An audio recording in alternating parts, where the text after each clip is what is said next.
হে WhatsApp guys, কেমন আছো সবাই? আশা করি সবাই খুব ভালো আছো। র্যান্ডম ভিডিও চ্যানেলের মুভির এক্সপ্লেনেশন সিরিজে আজকের পর্বে আমরা one of the best Hollywood couple cinema দেখতে চলেছি, যে সিনেমাটির নাম হচ্ছে মিস্টার অ্যান্ড মিসেস স্মিথ। আর আমার মনে হয় না এমন কেউ বাকি রয়েছে যে এই সিনেমাটা সম্পর্কে জানো না। ইভেন আমি এই সিনেমাটি আমার লাইফ টাইমে কম পক্ষে 20 বারের উপরে দেখেছি। তবে তারপরেও এখনো যখন এই সিনেমাটা আমি দেখি সে আগের মতোই মজা পাই। আর এর কারণটা হচ্ছে এই সিনেমাতে রয়েছে আমার ফেভারিট দুই স্টার অ্যাঞ্জেলিনা জোলি এবং ব্র্যাড পিট। এর সাথে এই সিনেমার যে কাহিনী, তার উপর যে অ্যাকশন, এর সাথে কমেডি মাসালা, সবকিছু মিলিয়ে এটা one of the best cinema. তবে এটার আইএমডিবি রেট ততটা ভালো না। এটার আইএমডিবি রেট হচ্ছে মাত্র 10-এ 6.5, বাট আমার বিশ্বাস এটা এর চেয়ে বেটার কিছু ডিজার্ভ করে, কমপক্ষে 7-এর উপরে হওয়া উচিত। আর এখানে আরেকটা বিষয় লক্ষ্য, এই সিনেমাটি এতই ভালো যে এটাকে আসলে 15 মিনিটের এক্সপ্লেনে রূপান্তরিত করলে কোনো মজাই তুমি পাবে না। তবে তারপরেও যেহেতু এটা অনেক আগের সিনেমা, মানে আজ থেকে প্রায় 19 বছর আগে সিনেমাটি রিলিজ পেয়েছিল, তো অনেকেই থাকতে পারে এই সিনেমাটি সম্পর্কে জানো না। তাদের সাথে জাস্ট এই সিনেমাটি পরিচয় করিয়ে দেওয়ার জন্য এই সিনেমাটি আমরা এক্সপ্লেন করতে চলেছি। বাট আমি তোমাকে রিকোয়েস্ট করবো, তুমি এই সিনেমাটার যে হিন্দি ডাবড ভার্সন রয়েছে সেটা ডাউনলোড করে যদি দেখো তাহলে বুঝবে যে কেমন মজার সিনেমা এটা। তো যাই হোক, যেমন বলেছি সিনেমাটি রিলিজ পেয়েছিল 2005 সালে এবং ওই সময় এই সিনেমাটি নির্মাণে ব্যয় হয়েছিল বাংলাদেশি প্রায় 1200 কোটি টাকার মতো এবং ওই সময় বক্স অফিসে আয় করেছিল 5000 কোটি টাকার উপরে। তো বুঝতেই পারছো কেমন ব্লকবাস্টার একটা সিনেমা ছিল। আর এখানে আরেকটা বিষয় লক্ষ্য, এখন অ্যাঞ্জেলিনা জোলি বা ব্র্যাড পিটের ওরকম হয়তো হাইপ নেই, কিন্তু ওই সময় অ্যাঞ্জেলিনা জোলি আর ব্র্যাড পিটকে এক পর্দায় এক সিনেমাতে দেখা যাবে, মানে ওদের দুজনকে পোস্টারে দেখেই সিনেমা অর্ধেক হিট হয়ে গিয়েছিল, এরকম একটা ব্যাপার। তো আমরা সিনেমাটার এক্সপ্লেনে চলে যাবো। তার আগে ছোট্ট একটা কমার্শিয়াল বিজ্ঞাপন থাকবে, তুমি বিজ্ঞাপনটা স্কিপ করে মূল ভিডিওতে যেতে পারো, কিংবা চাইলে সময় বেশি থাকলে বিজ্ঞাপনটা দেখতে পারো, তোমার ব্যক্তিগত ব্যাপার। আর আমি বিজ্ঞাপনটা প্লে করে দিচ্ছি। হ্যালো বন্ধুরা, আজ আমরা এমন একটি অ্যাপ সম্পর্কে তোমাদের বলতে চাই যে অ্যাপটির অফিসিয়াল পার্টনার হচ্ছে পিএসজি। আর এখানে অনেকগুলো ম্যাচ খেলে ল্যাপটপ, আইফোন, স্মার্ট ওয়াচ ও আরও অনেক ক্যাশ প্রাইজ জেতার সুযোগ রয়েছে। আর এই অ্যাপটিতে সকল ধরনের লাইভ ম্যাচের রেজাল্ট দেখতে পারবে এবং এই ম্যাচের স্কোর অনুমান করে গেমও খেলতে পারবে, যেমন কোন টিম জিতবে, কোন টিম কত রান করবে, কে সর্বোচ্চ স্কোর করবে। এছাড়া বিভিন্ন ধরনের গেম রয়েছে, সেগুলো খেলেও ইনকাম করতে পারো। আর রেজিস্ট্রেশনের সময় আমাদের যে প্রোমো কোডটি রয়েছে রোনাল, এটা ব্যবহার করলে প্রথম ডিপোজিটে 26,000 টাকা পর্যন্ত বোনাস পেতে পারো। আর এই টাকা তুমি খুব সহজেই বিকাশ, ব্যাংক এবং অন্যান্য সহজ পদ্ধতির মাধ্যমে উঠাতে পারো। তো আর দেরি কিসের? ডেসক্রিপশনে প্রোমো কোড এবং পিন কমেন্টে প্রোমো কোড সহ সাইন আপ লিঙ্ক রয়েছে, সেটা ব্যবহার করো এবং ক্যাশ প্রাইজ জিতো। আর এখানে আরেকটা কথা মনে রেখো, আমরা যেই বিজ্ঞাপন দেই না কেন, অনলাইন থেকে টাকা আয় করা এত সহজ কোনো ব্যাপার নয়। তোমরা কোনো আর্থিক ক্ষতির সম্ভাবনা রয়েছে এমন কোনো ওয়েবসাইটে যাবে না। তো চলো এবার মূল ভিডিওতে চলে যাই। তো বিজ্ঞাপন শেষে আমরা মূল ভিডিওতে চলে আসলাম। তো এই সিনেমার কাহিনী যখন শুরু হয় তখন আমরা জন, ব্র্যাড পিট এবং জেনকে দেখি, আমাদের অ্যাঞ্জেলিনা জোলি। তো ওরা দুজন এসেছে হচ্ছে ম্যারেজ কাউন্সিলরের কাছে, মানে যাদের সাংসারিক জীবন ভালো যাচ্ছে না, স্বামী স্ত্রীতে বনিবনা হচ্ছে না, তারা ম্যারেজ কাউন্সিলরের কাছে যায়, তার কাছে বিচার দেয়, সে মনে করো তোমাদের সম্পর্ক ঠিক করে দেবে। এবং এখানে আমরা এরকম একটা কিছু দেখতে পাই যে আমাদের জন এবং জেন দুজনেই একে অপরের ব্যাপারে কমপ্লেন করছিল। তো এদের কথা আমরা বুঝতে পারি যে তারা নিজেদের বিয়ে নিয়ে বা দাম্পত্য জীবনে একদমই সুখী নয় এবং একদমই রুচি নিয়ে একে অপরের সাথে বসবাস করান, এবং তাদের এই কথাও মনে নেই কবে তাদের বিয়ে হয়েছিল। কিন্তু এরপর কাউন্সিলর যখন জিজ্ঞেস করে যে তোমরা লাস্ট একসাথে ইন্টিমেট হয়েছিল কত বছর আগে, রাশিয়া ইউক্রেন যুদ্ধ খেলেছিলে কত বছর আগে, তখন জন এবং জেন কেউ মনে করতে পারে না, তবে মোটামুটি একটা আইডিয়া করে যে হয়তো 1-1.5 বছর হয়ে গিয়েছে। তো এই কথা শুনে কাউন্সিলর আরো টেনশনে পড়ে যায়। সে বলে, তাহলে তোমরা একসাথে এখনো কিভাবে রয়েছো, একে অপরকে তালাক দাওনি কেন? তো এখানে জেন আর জন দুজনই বলে, আসলে আমরা আমাদের সম্পর্ককে আরেকটা চান্স দিতে চাই, আমরা আমাদের সম্পর্কে আরেকটু ঘেটে দেখতে চাই, আমরা আরো গভীরে যেতে চাই। তো এর জন্য কাউন্সিলর বলে, আচ্ছা ঠিক আছে, বুঝতে পেরেছি, এরকম কাস্টমার এর আগে আমি বাপের জন্মে পাইনি, তবে তারপরে তুমি আমাকে একটু বলবে যে তোমাদের প্রথম সাক্ষাৎ কোথায় হয়েছিল। তো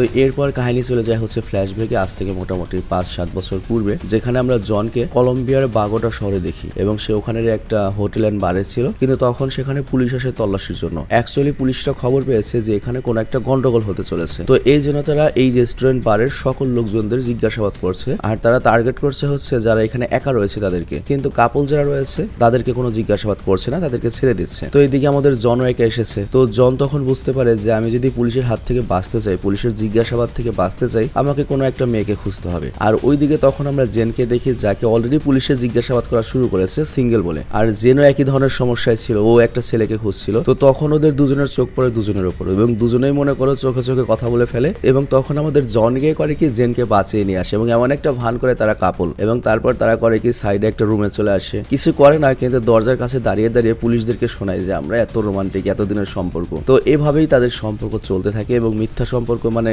দুষ্টুমি করতে করতে অনেক সময় কেটে যায় এবং একে অপরকে পছন্দ করা শুরু করে। আর এভাবেই দেখতে দেখতে তাদের এই পছন্দটা ভালোবাসায় বদলে যায় এবং 1.5 মাস পরে তারা বিয়ে করে ফেলে। আর বিয়ের পরে এদেরকে অনেক সুখী দেখা যায়, বাট যত সময় যেতে থাকে এরা দুজনে তত তাদের কাজে মশগুল হয়ে যায় এবং দিনভর তারা বিজি থাকে। ফর এক্সাম্পল, জন দিনভর বিজি থাকে আর বলে সে একটা কনস্ট্রাকশন কোম্পানিতে কাজ করে, আর জেনও দিনভর ব্যস্ত থাকে, সে বলে সে একজন সফটওয়্যার ইঞ্জিনিয়ার। তো এত ব্যস্ত থাকার কারণে যেটা হয়, তাদের একের প্রতি অন্যের দূরত্ব বাড়তে থাকে এবং রুচি শেষ হয়ে যায় এবং তাদের দেখে মনে হয় তারা দুজন জাস্ট একসাথে রয়েছে প্রয়োজনে, এবং প্রয়োজনে বাড়ি একটা বাড়তি কথাও হয় না। তো একদিন রাতে ওরা যখন ঘুমাচ্ছিল তখন ফোন বাজে। তো জেনি যখনই ফোনটা ধরে তাকে কিছু বলা হয়, কি বলা হয় এটা আমাদের বলা হয় না, তবে জেনি রেডি হয়ে যায় এবং জনকে বলে আমাকে যেতে হবে। জন তখন জিজ্ঞাসা করে এত রাতে তুমি কোথায় যাচ্ছ? জেন বলে আমাদের অফিসে কিছু সমস্যা হয়েছে, তো আমাকে এখনই যেতে হবে। তো জন আর বেশি কিছু জিজ্ঞাসাবাদ করে না আর জেন এখান থেকে চলে যায়। কিন্তু আমরা দেখি জেন পৌঁছে একটা হোটেলে, আর ওই হোটেল রুমে একটা বিশাল বড় লোক ছিল। তো জেন সেখানে গিয়ে তার পোশাক খুলতে থাকে, আর এটা দেখে আমরা মোটামুটি ধারণা করে নিই যে জেন হয়তো কোনো পতিতা আর কি, তার কাজই হচ্ছে মানুষকে আনন্দ দেওয়া। কিন্তু একটু পরেই জেনের আমরা আসল রূপ দেখতে পাই। আমরা দেখতে পাই জেন ওই লোকটিকে উলঙ্গ করিয়ে ডাইরেক্ট ঘাড় মোটকে মেরে ফেলতে পারি এবং জেনের এই মারার দৃশ্য দেখে আমরা বুঝতে পারি যে জেন তার কাজে খুবই পারদর্শী এবং সে একটা বড় ধরনের অ্যাসাসিন বা তোমার খুনি, এবং সে একটা কিলিং ফার্মের জন্য কাজ করে, যারা একটা প্রাইভেট কিলিং ফার্ম, যাদেরকে তুমি টাকা দিলে তারা তাদের লোক পাঠিয়ে দেবে এবং নির্দিষ্ট ব্যক্তিটাকে মেরে দেবে। এবং জেন তার স্বামীকে মিথ্যা বলেছে যে সে একজন সফটওয়্যার ইঞ্জিনিয়ার। আর অন্যদিকে আমরা জনকে দেখি যে কিছু লোকদের সাথে জুয়া খেলছিল এবং অনেকক্ষণ পর্যন্ত জুয়া খেলে এবং লাস্টে যখন ওই জুয়ারিদের সর্বশেষ সাথে চলে আসে, জন হয়তো তার জন্য অপেক্ষা করছিল, তখনই জন করে কি চোখের পলকে বন্দুক বের করে 4 জন লোককে একেবারে সাপারি কিরকিরা করে দেয়। আর জনকে দেখার পর আমরা বুঝতে পারি সেও একটা অ্যাসাসিন এবং সেও অনেক বড় ধরনের একটা মনে করো কিলার, আর ও আর একটা প্রাইভেট কিলিং ফার্মের জন্য কাজ করে। তার মানে জনও তার স্ত্রীকে মিথ্যা বলেছে এবং দুজনের কাছে আইডেন্টি লুকিয়ে দুজনের কাজ করছে। তবে তলে তলে এরা খুবই ডেঞ্জারাস কন্ট্রাক্ট কিলার এবং তারা তাদের কাজে খুবই পারদর্শী এবং খুবই ভয়ানক, এবং তারা দুজনেই তাদের ফার্মের সবচেয়ে বেস্ট এজেন্ট, সবচেয়ে ভয়ানক এজেন্ট। তো যাই হোক, এভাবে একদিন যখন তারা রাতে ঘুমাচ্ছিল তখন জনের ফোন বেজে ওঠে এবং তাকে তার নতুন টার্গেটের ব্যাপারে বলা হয়। আর তখন জেনি জনকে জিজ্ঞাসা করে কার ফোন ছিল। জন তখন বলে আমার অফিস থেকে একটা কল এসেছিল, অ্যাকচুয়ালি আমাদের আরেকটা শহরে কনস্ট্রাকশন চলছে, তো ওখানে একটু সমস্যা হয়েছে, তো এর জন্য আমাকে কালকে তাড়াতাড়ি যেতে হবে, তো আমি কয়েকদিন হয়তো এই শহরের বাইরে থাকবো। তো এতটুকু বলার পরে জন করে কি অন্য শহরের উদ্দেশ্যে বেরিয়ে পড়ে, কিন্তু প্রথমে সে যায় হচ্ছে তার অফিসে এবং অফিসে গিয়ে সে জানতে পারে যে ডিআই এর কাছে একটা কয়েদি রয়েছে। ডিআইএ মানে হচ্ছে ডিফেন্স ইন্টেলিজেন্ট এজেন্সি, আর ওই কয়েদিটার নাম হচ্ছে বেঞ্জামিন। তো ডিআইএ বেঞ্জামিনকে এক জায়গা থেকে অন্য জায়গায় ট্রান্সফার করছে, কিন্তু বেঞ্জামিন তাদের ফার্মের জন্য খুবই বিপজ্জনক হতে পারে। এর কারণটা হচ্ছে বেঞ্জামিন তাদের ফার্মের সম্পর্কে সকল তথ্য জানে, একসময় এই ফার্মে কাজ করতো। তো এর জন্য তারা চায় জন সেখানে গিয়ে বেঞ্জামিনকে শেষ করে দেয়, কারণ ও যদি মুখ খোলে তাহলে ওদের যে গোপন অর্গানাইজেশন রয়েছে এটা সম্পর্কে সরকার জেনে যাবে এবং ওদের অর্গানাইজেশনের পেছনে বাস দিয়ে দেবে। তো এই কথা শোনার পরে জন এই কাজ করার জন্য প্রস্তুত হয়ে যায়। আর অন্যদিকে আমরা জেনকে দেখি, জেনের কাছেও তার ফার্মের লোকদের কাছ থেকে অর্ডার আসে এবং জেনকে ওই সেম এই একই মিশন দেওয়া হয় যে বেঞ্জামিনকে মারতে হবে এবং তাকে ডিআই লোকের এক জায়গা থেকে অন্য জায়গায় ট্রান্সফার করছে। তো ওই মাঝখানে জেনকে ওই লোকটাকে খতম করে দিতে হবে। আর ওই বেঞ্জামিন লোকটা নাকি ওদের ফার্ম সম্পর্কেও সকল তথ্য জানে, তো ও যদি মুখ খুলে ওদের ফার্ম মনে করো যে বাস খেয়ে যাবে। তো যাই হোক, এরপর আমাদের জেন মিশনের জন্য প্রস্তুত হয়ে যায়, তাড়াতাড়ি সেই জায়গায় পৌঁছে যায়। আর সেখানে যাওয়ার পরে সে কয়েকের রাস্তায় মাইন বিছিয়ে দেয় এবং ওখানে একটা লেজার ফাঁদ পেতে দেয়। তার মানে ডিআই এর গাড়ি যখনই ওই লেজার ফাঁদটা পার করবে তখনই পুরো এলাকার ব্লাস্ট হয়ে যাবে। তো জেন পুরো ফাঁদ পেতে নিশ্চিন্তে দূরে বসে রয়েছে একটা ঝুপড়ি ঘরে। আর কিছুক্ষণ পরে আমরা দেখতে পাই ডিআই এর গাড়িও চলে আসে, আর জেন নিশ্চিন্তে দূরবীন দিয়ে দেখছিল যে কখন ব্লাস্ট হবে, মিশন কমপ্লিট হবে। কিন্তু তখনই এখানে কেউ একটা গাড়ি নিয়ে আসে, তবে জেন তাকে চিনতে পারে না। তবে আমরা দেখতে পাই এই লোকটা আর কেউ নয়, এই লোকটা হচ্ছে জন। আর আমরা তো জানি দুজন একই কন্ট্রাক্ট পেয়েছে। তো যাই হোক, জেন তো যায় না ওটাকে, বাট ও মন দিয়ে দেখতে থাকে যে এই লোকটা এখানে কি করছে। আর তখনই আমরা দেখি জন করে কি একটা হ্যান্ড ক্যানন বের করে বা কামান বের করে এবং ওই ডিআই এর গাড়ি লক্ষ্য করে যখন নিশানা লাগাতে যাবে তখনই জেন এটা দেখে চিন্তায় পড়ে যায় যে হারামজাদা তো আমার মিশনটা নষ্ট করে দেবে। তো এর জন্য জেন করে কি জনের উপর গুলি চালায়, কিন্তু জন যেহেতু বুলেট প্রুফ জ্যাকেট পরেছিল এর জন্য বেঁচে যায়। কিন্তু তখন জন রেগে যায় এবং ও করে কি ওর হ্যান্ড ক্যাননটা ডিআই এর উপর না চালিয়ে জেনের ওই ঝুপড়ি ঘরের উপর চালিয়ে দেয়। আর এর ফলে জেনের যে পুরো ঝুপড়ি ঘর বা কেবিনটা ছিল সেটা পুরো ব্লাস্ট হয়ে যায়। কিন্তু ততক্ষণে এখানে ডিআই লোকেরা চলে আসে এবং তারা ওই জেনের যে বিছানো ফাঁদটা ছিল সেই ইনফ্লারেটের কাছে সামনের গাড়িটা যখন আসে সেটা ব্লাস্ট হয়ে যায়। আর তখন বাকি পেছনে যত গাড়ি ছিল তারা সতর্ক হয়ে যায় এবং তারা বুঝতে পারে এখানে বিপদ রয়েছে, তারা পেছনে ফিরে যায়। আর এটা দেখার পরে জন অনেক বেশি নিরাশ হয়ে যায় কারণ তার মিশন ফেল হয়েছে। তো ওদিকে জেনের মতো পালিয়ে যায় আর জনও নিরাশ হয়ে ফিরে চলে আসে। তবে আমি তো এই কথাগুলো রেডিমেড বললাম, মানে মনে করো স্টোরিটা রিডিং করে গেলাম, বাট অ্যাকচুয়াল সিনেমাটা অ্যাকচুয়ালি এখানে যে সিনটা রয়েছে সেটা অনেক বেশি মজার ছিল। আর আরো কয়েকটা মজার সিন আছে যেগুলো আমরা সামনে পাবো। তো যাই হোক, এরপর জেন করে কি পৌঁছায় নিজের অফিসে, কিন্তু তার বস তাকে অনেক বেশি ক্রিটিসাইজ করে, কারণ আজকের আগে জেন কখনো মিশনে ফেল করেনি। তো এই জন্য সিনিয়র তাকে অর্ডার দেয়, তোমাকে যে করেই হোক 2 দিনের ভেতর ওই বেঞ্জামিন লোকটাকে মারতেই হবে, কারণ ও যদি মারা না যায় তাহলে আমাদের ফার্মের তথ্য বাইরে চলে যাবে এবং সরকার আমাদের ফার্মেকে বাস দিয়ে দেবে। তো এই জন্য জেন প্রতিজ্ঞা করে ওই লোকটাকে আমি মেরে দেবো। আর অন্যদিকে আমরা দেখি জন করেছে কি, জেনের যে ল্যাপটপটা ছিল সে ভাঙা ল্যাপটপটা পায় এবং সেটা নিয়ে তার এজেন্সির কাছে দেয় রিপেয়ার করার জন্য। এরপর যখন ল্যাপটপটা রিপেয়ার হয়ে যায় তখন ওই ল্যাপটপ থেকে জন একটা অ্যাড্রেস পায়, যেটা হচ্ছে জেনের সিক্রেট অফিসের অ্যাড্রেস। তো তারপর জন তাড়াতাড়ি সেই অ্যাড্রেস অনুযায়ী পৌঁছায় এবং ও তো অবাক হয়ে যায় যে জেন তো বলেছিল এই অ্যাড্রেসে ও চাকরি করে। তো এই জন্য জনের জেনের উপর একটু সন্দেহ হতে থাকে এবং সবকিছু রেকর্ড করতে থাকে এবং ওর মনে হতে থাকে যে জেনের অনেক আচরণ, অনেক কথা সন্দেহজনক ছিল। তো জন মোটামুটি শিওর হয়ে যায় যে ওর বউ জেনও একজন কন্ট্রাক্ট কিলার। আর অন্যদিকে আমরা জেনকে দেখি, আর জেন সেই ফুটেজ দেখতে থাকে যখন জন সেখানে বা ওই সাইটে গিয়েছিল, মিশনের সাইটে। আর যখন খুব ভালো করে মনোযোগ দিয়ে দেখে তখন ওর বডি স্ট্রাকচার দেখেই বুঝতে পারে যে এটা জন নয়। তো তবে স্পষ্ট মুখ দেখতে পায় না, কিন্তু মোটামুটি জেন কনফার্ম হয়ে যায় যে ওটা জনই হবে এবং জনও হয়তো একজন কন্ট্রাক্ট কিলার। তো এটা নিশ্চিত হওয়ার জন্য তারা দুজনে করে কি বাড়িতে পৌঁছায় এবং দুজন একটা মনে করো স্পেশাল ডিনার করবে এবং জেন দুটো ড্রিঙ্কস বানায়। বাট জনের তো এখন জেনের উপর সন্দেহ। তো এর জন্য জন মনে করে জেন হয়তো এই ড্রিঙ্কসে বিষ মিশিয়ে দিয়েছে। তো এর জন্য করে কি ড্রিঙ্কসটা টবে ফেলে দেয়, আর জেনও এটা দেখে নেয় এবং সে নিশ্চিত হয়ে যায় যে জন ওর মতো একজন কন্ট্রাক্ট কিলার, মানে আরেক কোম্পানির এজেন্ট। তো যাই হোক, এরপর জন পৌঁছায় জেনের কাছে এবং তাকে এক বোতল থেকে ড্রিঙ্কস দিতে থাকে। বাট তখন জন করে কি ইচ্ছা করে বোতলটা নিচে ফেলে দেয়। বাট জেন তখন সেকেন্ডের মধ্যে বোতলটা ধরে ফেলে, মানে রেসপন্স রেট অনেক বেশি হাই। আর এ কারণে জনও আরো কনফার্ম হয়ে যায় যে জেন কোনো সাধারণ মেয়ে নয়। কিন্তু তখনই জেন করে কি ইচ্ছে করে বোতলটা নিচে ফেলে দেয়, আর এর ফলে সকল মদ পড়ে যায় হচ্ছে কার্পেটে। আর জেন তখন বলে আমি এটা পরিষ্কার করার জন্য কিছু নিয়ে আসছি, কিন্তু জন তখন বলে না না আমি পরিষ্কার করার জন্য কিছু নিয়ে আসছি। তো এই জন্য দুজনেই করে কি দৌড় দিয়ে 2 রুমে চলে যায়। আর এর কারণটা হচ্ছে দুজনেই বুঝে গিয়েছে যে আমরা দুজনেই কন্ট্রাক্ট কিলার, দুজনেই 2 এজেন্সির জন্য কাজ করি এবং একে অপরের শত্রু, যে কোনো সময় যে কাউকে মেরে দিতে পারে। তো দুজনেই গিয়েছে বন্দুক নিতে এবং দুজনেই বন্দুক নিয়ে ফিরে আসে। তো এখানে আমরা দেখতে পাই জন জেনকে সারা ঘরে খুঁজতে থাকে বন্দুক নিয়ে, বাট তখনই সে গাড়ির আওয়াজ শুনতে পায় এবং সে বুঝতে পারে যে জেন এখান থেকে পালিয়ে যাচ্ছে। তো এর জন্য জন করে পিছু করতে থাকে, বাট তখন জনের হাত থেকে ভুলে গুলি চলে যায়। তো এটা দেখে জেন তো অনেক রেগে যায়, মানে হাজার হোক জেন তো বউ জনের, জামাইয়ের উপর একটু অধিকার তো আছে। তো জেনের এটা মাইন্ড লেগেছে যে ও কেন আমার উপর গুলি করলো, আমার উপর কিভাবে গুলি চালাতে পারে। কিন্তু জন তখন ম্যানাবিলের মতো সামনে আসে এবং বলে বিশ্বাস করো আমি তোমাকে মারতে চাইনি, আমি শুধুমাত্র তোমার সাথে কথা বলতে চাই, গুলিটা ভুলে চলে গিয়েছে। তো প্লিজ গাড়ি থেকে নামো, আমরা একটু কথা বলি। বাট জেন গাড়ি থামায় না, সে জনের ওপর দিয়ে গাড়ি চালিয়ে দেয়। কিন্তু জন তখন গাড়ির ওপর উঠে যায় এবং বারবার বলতে থাকে আমি জাস্ট তোমার সাথে একটু কথা বলে ক্লিয়ার হতে চাই। বাট জেন এত রেগে গিয়েছে যে সে চলন্ত গাড়ি থেকে নিচে নেমে যায় আর জন তো গাড়ির ওপরে ছিল। এর ফলে গাড়িটা অ্যাক্সিডেন্ট হয়ে যায়, কিন্তু ততক্ষণে জেন এখান থেকে পালিয়ে যায়। আর পালানোর পরে সে গিয়ে দেখা করে তার এক বান্ধবীর সাথে এবং সেখানে গিয়ে মদ খেয়ে অনেক দুঃখ পায় যে এইরকম একটা পোলার সাথে আমি সংসার করছি। আর এরপর সে তার সাথীদেরকে বাড়িতে নিয়ে আসে। আর এরপর তারা জনের সকল জিনিসপত্র নিয়ে যায়, মানে জনের যত ভয়ঙ্কর ভয়ঙ্কর বন্দুক ছিল, অস্ত্র ছিল, সব নিয়ে যায়। আর তারপরে যখন জন আবার বাড়িতে ফিরে আসে সে দেখতে পায় যে তার বাড়ি থেকে সবকিছু নিয়ে যাওয়া হয়েছে। তো ওর মাথা গরম হয়ে যায় এবং ও চলে যায় হচ্ছে জেনের অফিসে। কিন্তু ও পারে কি সরাসরি অফিসে ঢোকে না, গোপন রাস্তা দিয়ে যায় এবং সকল ডেটা চেক করতে থাকে। বাট জেনের টিমও তো ওর উপর নজর রাখছিল। তো এই জন্য ওরাও করে কি সকল ডেটা ডিলিট করতে থাকে এবং নিজেদের অফিস খালি করতে থাকে। তো এরপর তারা সবাই যখন পালাচ্ছিল তখনই জন চলে আসে জেনের সামনে এবং সে তার উপর বন্দুক তাক করে আর জেনকে থামার জন্য বলে। কিন্তু জেন তখন পালাতে থাকে, কারণ জেনের বিশ্বাস রয়েছে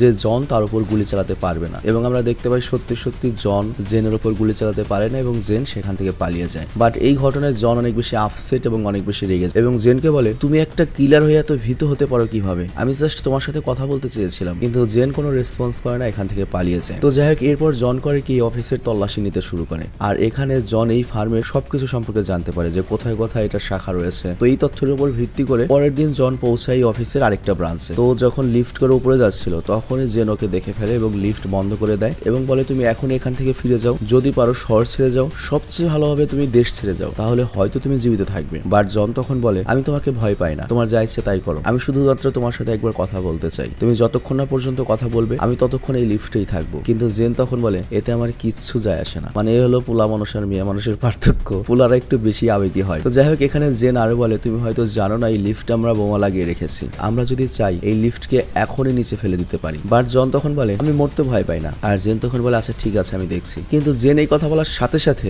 জেনের যে সহকর্মীরা ছিল ওরা করে কি লিফটের ওয়ারে বোম ব্লাস্ট করে দেয় আর এর ফলে লিফট নিচে পড়তে থাকে। আর জেন তো এটা দেখে ভয় পেয়ে যায় এবং ওর সাথীদেরকে বলে তোমরা এটা কেন করলে, আমি তো তোমাদেরকে বলিনি যে লিফটটা ব্লাস্ট করে দাও। কিন্তু ওরা বলে আমাদের তো এটাই মনে হয়েছে যে তুমি হয়তো এরকম কিছুই করার অর্ডার দিয়েছো। তো এই ঘটনা ঘটনায় জেন খুবই হতাশ হয়ে যায়, খুবই কষ্ট পায়। অ্যাকচুয়ালি জেন কোথাও না কোথাও জনকে অনেক ভালোবাসে, কারণ এতদিন একসাথে রয়েছে। তো এরপর জেন নিচে আসে এবং দেখে লিফট পুরোপুরি ধ্বংস হয়ে গিয়েছে। তো এই কারণে অনেক বেশি নিরাশ হয়ে যায়। আর তারপর যায় সে রেস্টুরেন্টে, যেখানে সবসময় জন আর জেন দেখা করতো। তো এখানে জেন মদ খাচ্ছিল আর জনের কথা ভেবে ওর চোখ দিয়ে পানি বেরিয়ে আসে। আর তারপর জেন যখন গ্লাসটা উপরের দিকে ধরেছিল, তখনই ওর হাত আর গ্লাস ধরে কে একজন ওই গ্লাসে মদ ভরতে থাকে। আর জেনও তখন মুস্কি হাসি দিয়ে বুঝতে পারে যে জন মারা যায়নি, এখানে জন এসেছে। তো জনকে দেখার পরে জেন কোথাও না কোথাও অনেক খুশি হয় যে জন এখনো বেঁচে রয়েছে। আর এরপর তারা দুজন কথা বলতে থাকে এবং কথা বলতে বলতে এরা দুজন ড্যান্স করতে থাকে। বাট এখানে যে ড্যান্সটা হচ্ছিল ভাই, টোটাল রিমান্ডেড ড্যান্স, জিজ্ঞাসাবাদের ড্যান্স। তো জেন এখানে বলে ওঠে, তুমি যদি কিছুটা দায়িত্বশীল হতে তাহলে আমাদের বিয়ে এমন পর্যায়ে আসতো না। তুমি আমার সুযোগ নিয়েছো, তুমি আগে থেকে জানতে যে আমি একজন এজেন্ট, আর এর জন্য তুমি আমাকে বিয়ে করেছো যাতে তুমি আমাদের কোম্পানির সকল তথ্য বের করতে পারো। তুমি আমার সাথে অনেক বড় একটা প্রতারণা করেছো আর আমি তোমাকে অনেক বিশ্বাস করতাম। বাট জন তখন বলে, আমিও তো এটাই ভেবেছিলাম যে তুমি একজন সফটওয়্যার ইঞ্জিনিয়ার, বাট আমারও মনে হচ্ছে তুমি আগে থেকেই জানতে আমি একজন এজেন্ট, আর আমার কাছ থেকে তথ্য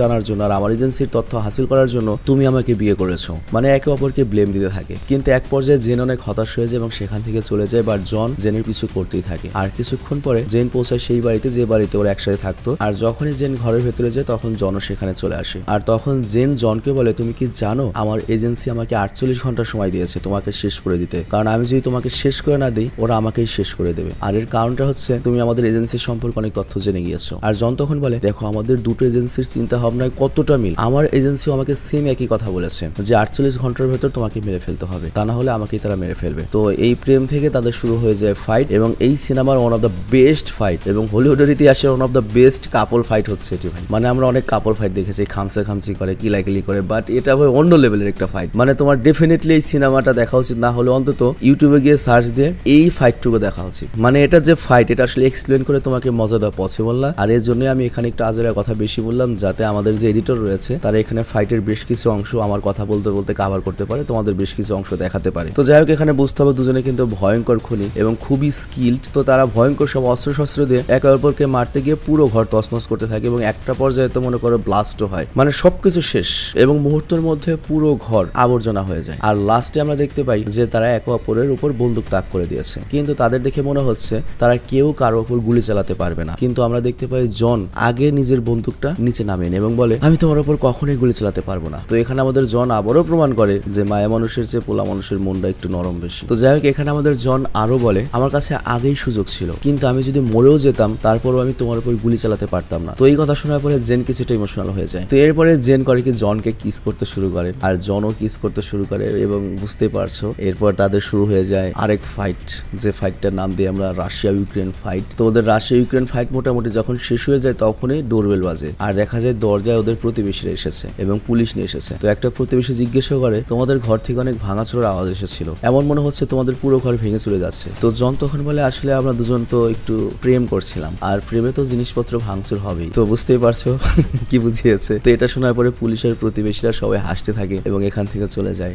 আর অন্যদিকে জন আর জেন দুজনেই ঘরের ভেতরে চলে আসে এবং প্রাণ খুলে তারা একে অপরের ব্যাপারে কথা বলতে থাকে, মানে তাদের প্রফেশনের ব্যাপারে, যে কিভাবে তারা এই প্রফেশনে আসলো, কিভাবে তারা জয়েন করেছে, তাদের এজেন্সির ব্যাপারে। কিন্তু তারা যখন কথাবার্তা বলছিল তখনই আমরা দেখতে পাই জন এবং জেন তাদের দুজনের এজেন্সি তাদের সবচেয়ে বেস্ট এজেন্টদের পাঠিয়ে দিয়েছে ওদের দুজনকে মারার জন্য, কারণ এজেন্সিদের মনে হচ্ছে ওরা দুজন একত্র হয়ে গিয়েছে। তো এই জন্য এজেন্সির গোপন তথ্য বাইরে লিক হতে পারে। তো এই কারণে দুইটা এজেন্সি বিপদে রয়েছে আর এই কারণে দুইটা এজেন্সি তাদের লোকদেরকে পাঠিয়ে দিয়েছে। তো এজেন্সির এজেন্ট এসে যখন হামলা করে তখন জেন আর জন, যারা একটু আগে একজন আরেকজনের বিরুদ্ধে লড়াই করছিল, তারা এখন একসাথে লড়াই করতে শুরু করে। এবং বুঝতে হবে জেন এবং জন দুজনই দুই এজেন্সির সবচেয়ে বেস্ট কিলার। তো বুঝতেই পারছো ওরা কিরকম একটা মোকাবেলা করে। এবং এখানে আমরা one of the best fight দেখতে পাই। কিন্তু যখন ওরা বাইরে বেরিয়ে আসে তখন আমরা দেখি ওদের পুরো বাড়ি ব্লাস্ট হয়ে যায়। আর এটা দেখার পরে ওদের দুজনেই তো রাগ হয়ে যায় যে ওদের বাড়ি ধ্বংস করে দিলে আবার ওদের এজেন্সিরা ওদেরকে মারার জন্য খুনি কিভাবে পাঠিয়েছে। তবে তারপরেও রাগ কন্ট্রোল করে আর দুজনেই এখান থেকে চলে যেতে থাকে। আর যাওয়ার সময় জন আর জেন দুজনকে বলতে থাকে, আজকের পর থেকে আমরা কারো কাছে কিছু আর লুকাবো না, ঠিক আছে? দুজনকে সবসময় সত্য বলবো, কারণ আমাদের একসাথে থাকতে হবে। তবে তার আগে আমি নিজের সত্যটা আগে বলছি। মানে এটা জন বলে আর কি, যে আমার আগে একবার বিয়ে হয়েছিল, বাট ওই বিয়েটা আমার ইচ্ছে হয়নি। আমি মদের নেশে একদম ডুবেছিলাম আর নেশাগ্রস্ত অবস্থায় বিয়ে করে নিয়েছিলাম, কিন্তু তারপরে ওকে আমি তালাক দিয়ে দিয়েছি। তো এরপর জেন বলে, ভালো করেছো, এতে আমি কোনো মাইন্ড করিনি। তবে আমার সাথে এমন কিছুই হয়নি, কারণ আমি ছোটবেলা থেকে অনাথ ছিলাম। বাট এই কথা শোনার পরে জন চমকে যায় এবং বলে,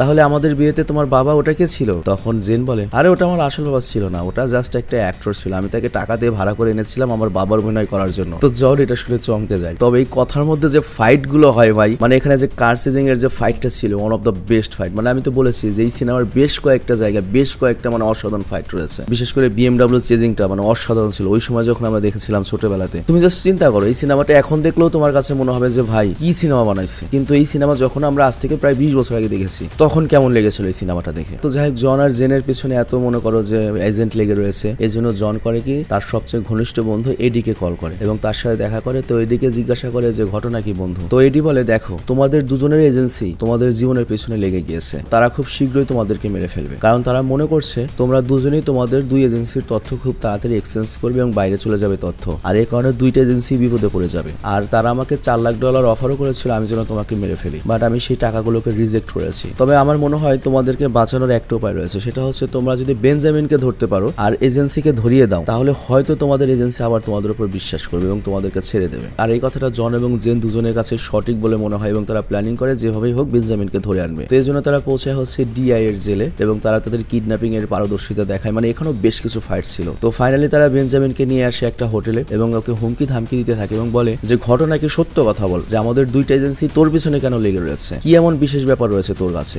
যে আমাদের দুই এজেন্সি তোর পেছনে লেগে রয়েছে, আর আমরা যদি একবার আমাদের এজেন্সির কাছে তোকে দিয়ে দিই ওরা কিন্তু তোকে মেরে ফেলবে। তো এই জন্য সবচেয়ে ভালো হয় আগে আমাদের সত্যটা বল যে ঘটনা কি। আর তখন বেঞ্জামিন বলে আমি তো ভাই একটা শুধুমাত্র সাধারণ মানুষ, আর আমাকে এখানে জাস্ট একটা টোপ হিসেবে ব্যবহার করা হচ্ছে, আর তোমাদের এজেন্সি কখনোই আমাকে মারতে চায়নি। তোমাদের এজেন্সির লক্ষ্য ছিল তোমাদের দুজনকে মারানো, কারণ তারা জানতো যে তোমরা দুজন একে অপরের সাথে রয়েছে এবং দীর্ঘদিন ধরে এটা ওরা ফলো করছিল। এবং এরপর যখন জানতে পারে তোমরা দুজন স্বামী স্ত্রী তখন তারা ভয় পেয়ে যায় এবং দুই এজেন্সি একসাথে জোট হয়ে তারা সিদ্ধান্ত নেয় যে তাদের সুরক্ষার জন্য, মানে তোমরা দুজন যাতে বাইরে তথ্য লিক করে না দাও এজন্য তোমাদেরকে দিয়ে তোমাদেরকে মারবে। আর এই কারণেই তোমাদের দুজনকে একটা মিশনে পাঠিয়ে দিয়েছে, মানে আমাকে মারতে পাঠিয়েছিল। আর তারা জানতো যে তোমরা দুজনেই একে অপরের রাস্তায় যখন আসবে তখন বিভ্রান্ত হয়ে যাবে এবং একজন আরেকজনকে মেরে ফেলবে। কিন্তু এমনটা হয়নি, তোমরা দুজনেই বেঁচে রয়েছো। বাট তোমার এজেন্সির লোকেরা কখনোই থামবে না যতক্ষণ না পর্যন্ত তোমাদের দুজনকে তারা না মারতে পারবে। তো এই কথা শোনার পরে জন পুরোপুরি বুঝতে পারে যে ঘটনা কি হয়েছে। আর জেনের কাছে তখন মনে হয় তার মানে বেঞ্জামিন যেহেতু একটা জাস্ট টোপ, ওর কাছে অবশ্যই কোনো ট্র্যাকার রয়েছে এবং ওরা জেনে যাবে যে আমরা এখানে রয়েছি। তো এই জন্য জন করে কি বেঞ্জামিনের তল্লাশি করে এবং একটা ট্র্যাকার খুঁজে পেয়ে যায়। আর জন তখন বলে ঠিক আছে এবার আসল লড়াই শুরু হবে এবং আমরা দেখতে পাই অলরেডি ওদের এখানে আক্রমণ শুরু হয়ে গিয়েছে।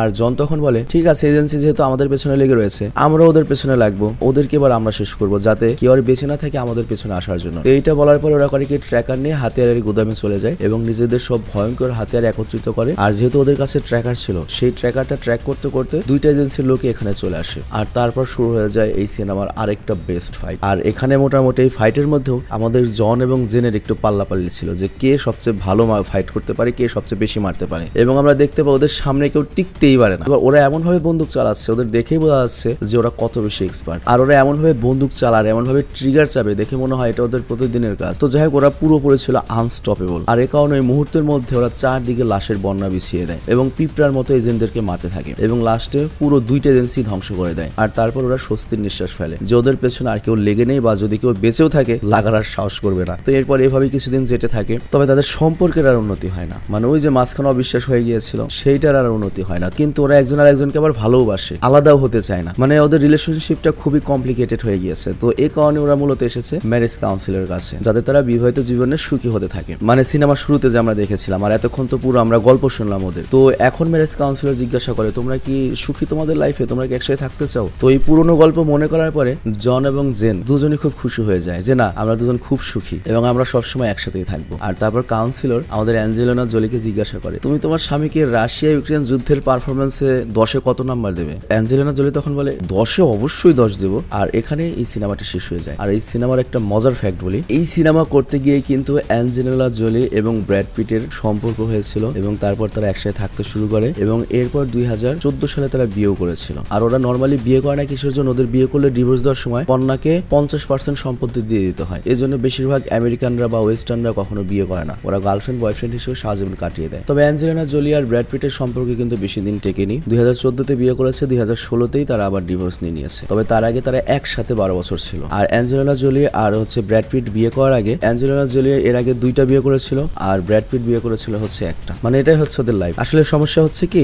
একটা দেশে যখন ছেলে মেয়ে সবাই স্বাবলম্বী হয়ে যায় তখন স্যাক্রিফাইস করার মতো কেউ থাকে না। যেমন আমার ওয়াইফের সাথে আমি অনেক খারাপ ব্যবহার করি, জঘন্য রকমের খারাপ ব্যবহার করি মাঝে মাঝে, কিন্তু তারপরেও ও তো স্বাবলম্বী নয়, যার জন্য হয় কি যে আমার উপর অনেকটা ডিপেন্ডেন্ট, এর জন্য অনেক কিছু স্যাক্রিফাইস করে। বাট চিন্তা করো আমার ওয়াইফ যদি কোটিপতি হতো বা আমার ওয়াইফি অ্যাঞ্জেলিনা জোলি বা অনেক বেশি প্রতিষ্ঠিত, তোমার সমান সমান প্রতিষ্ঠিত, তখন কিন্তু এই স্যাক্রিফাইস গুলো করবে না। তো এই জন্য হয় কি যে ওয়েস্টার্নে তোমার ওই বিবাহ বিচ্ছেদের হারটা বেশি হয়। তো যাই হোক, আমি আজকের মতো বিদায় নিচ্ছি। ভালো থেকো, সুস্থ থেকো, টেক কেয়ার, বাই। আর গাইজ, যারা ফুল ভিডিও দেখেছো তাদের জন্য একটা গুড নিউজ রয়েছে, সেটা হচ্ছে আমাদের একটা ক্লোথিং স্টোর রয়েছে, তোমরা সবাই সেটা জানো। আর আমাদের ক্লোথিং স্টোরটা একটু ডিফারেন্ট। এর কারণটা হচ্ছে তুমি তোমার ইচ্ছা মতো তোমার টি শার্টটি ডিজাইন করে নিতে পারো। মনে করো গুগল থেকে যে কোনো একটা গ্রাফিক্স তুমি ডাউনলোড করে দিলে, বা সামনে কোন গ্রাফিক্স থাকবে, পেছনে কোন গ্রাফিক্স থাকবে, বা তুমি তোমার বন্ধু বা বান্ধবীকে তার স্পেশাল ডেতে স্পেশাল একটা টি শার্ট গিফট করতে চাও, তাহলে আমাদের ওখান থেকে তুমি অর্ডার করতে পারো। আর র্যান্ডম স্টোরকে আরো এক ধাপ এগিয়ে নেওয়ার জন্য র্যান্ডমের কো ওনার নাফিসের সাথে মিলে আমরা একটা ক্যাম্পেইন লঞ্চ করেছি, যেখানে তোমরা যদি আমাদের স্টোর থেকে টি শার্ট কেনো তাহলে তোমাকে একটা কুপন দেওয়া হবে। আর সেই কুপনের এক পার্ট থাকবে আমাদের কাছে, এক পার্ট থাকবে তোমাদের কাছে।